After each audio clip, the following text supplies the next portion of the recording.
but a man's reach should exceed his grasp, or what's a heaven for?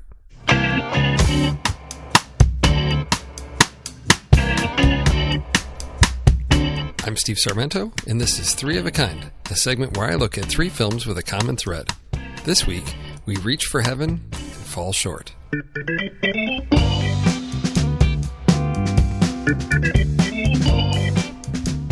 Is it possible to be successful without making sacrifices? Most would say no. Sacrifice of something is necessary for success. But how much is enough, and when, if ever, is there a time when you have gone too far? Milos Forman's Academy Award-winning film Amadeus is centered on the relationship between two composers, Antonio Salieri and Wolfgang Amadeus Mozart. The young Salieri made a vow to God, which he interpreted as a contractual agreement. His understanding of the agreement was that in exchange for his commitment to living a pure and godly lifestyle, God would make him a successful composer. His vow, which he sees as a path to fame and greatness, is a selfish one. It's not about writing great music, but rather about being known as a writer of great music. When he encounters Mozart, he sees a man that has no respect for his own musical gifts, something that Salieri has worked his whole life for. Salieri feels that God has broken their agreement, and he turns his back on God and sets out to destroy what he sees as God's chosen musical instrument, Mozart. From now on, we are enemies. You and I. Because you choose for your instrument a boastful, lustful, smutty, infantile boy, and give me for reward only the ability to recognize the incarnation. Because you are unjust, unfair, unkind. I will block you. I swear it. I will hinder and harm your creature on earth as far as I am able. I will ruin your incarnation. Mozart's devotion to his music, shown through his unwillingness to take on students so that he can focus on writing his own original compositions, and his dedication to finishing a requiem for a mysterious masked man, results in the disintegration of his family and his own declining health. Both men have set such a high priority on their success that they fail to see that their drive is leading them to their own demise. Salieri is rewarded for his selfishness by seeing his work becoming forgotten within his own lifetime.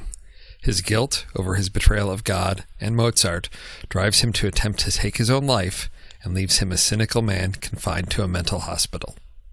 Mozart has no appreciation for his own talents. His natural gifts create great success, but he uses this fame to continually push the limits and boundaries, continually running into opposition from his peers. His dedication to his music costs him his family, his health, and ultimately his life. Amadeus was released in 1984 with a PG rating. In 2002, a director's cut was released on DVD that is rated R for brief nudity. Nearly 20 years after Amadeus, another film brought a memorable rivalry to the screen. Between filming Batman Begins and The Dark Knight, Christopher Nolan directed a powerful and often overlooked film, The Prestige, which focuses on two magicians, Robert Angier and Alfred Borden. Angier is a natural-born showman. He's a charismatic performer, but lacks the dedication and insight into the craft of magic that Borden possesses. Early in the story, when both men are working as apprentices for Milton the magician, they are encouraged to attend the performance of an aging Chinese magician who is able to summon a large goldfish bowl filled with water and fish, seemingly from nowhere.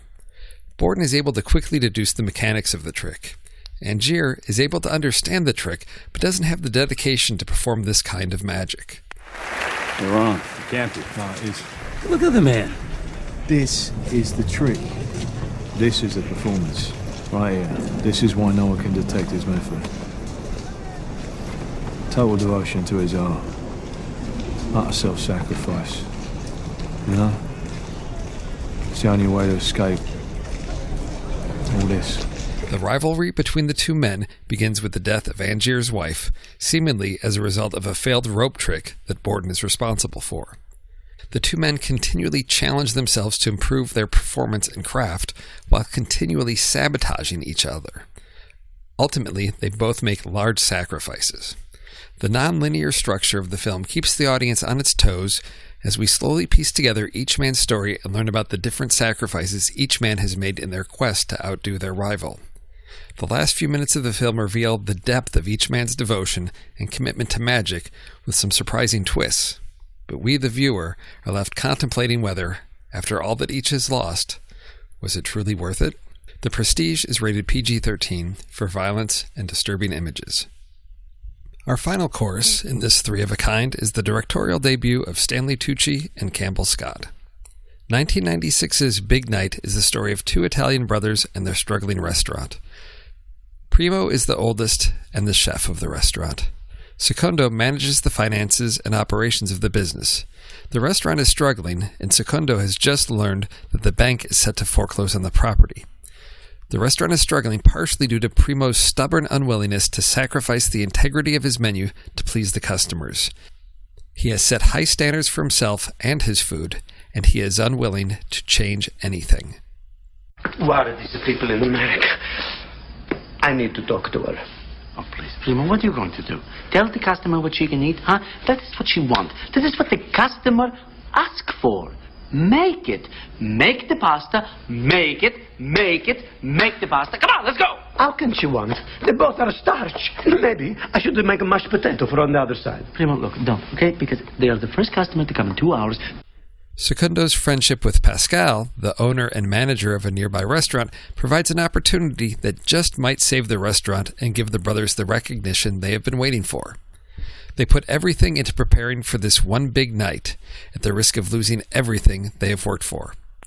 Primo's dedication to authentic cuisine from his homeland has put them in this position. For this special night, he pulls out all of the stops and decides to bake a special dish, a timpano. This dish is the centerpiece of the dinner and is a truly amazing creation. There are several recipes, including a Stanley Tucci-approved version, that can be found online if you find yourself craving a bite after watching the film. Secondo's ambitious decision to put everything at risk plays out in a delightful dinner party during the last part of the film. Does that ambition and dedication pay off for the brothers? You'll have to rent it to see. Big Night is rated R for language. The dramatic tension that is needed to make engaging and entertaining films requires that we see stories of extreme success or extreme failure. Rarely are we content with a story that focuses on people living balanced lives, just getting by in their day-to-day routines. To break out of that routine requires taking a risk and making sacrifices.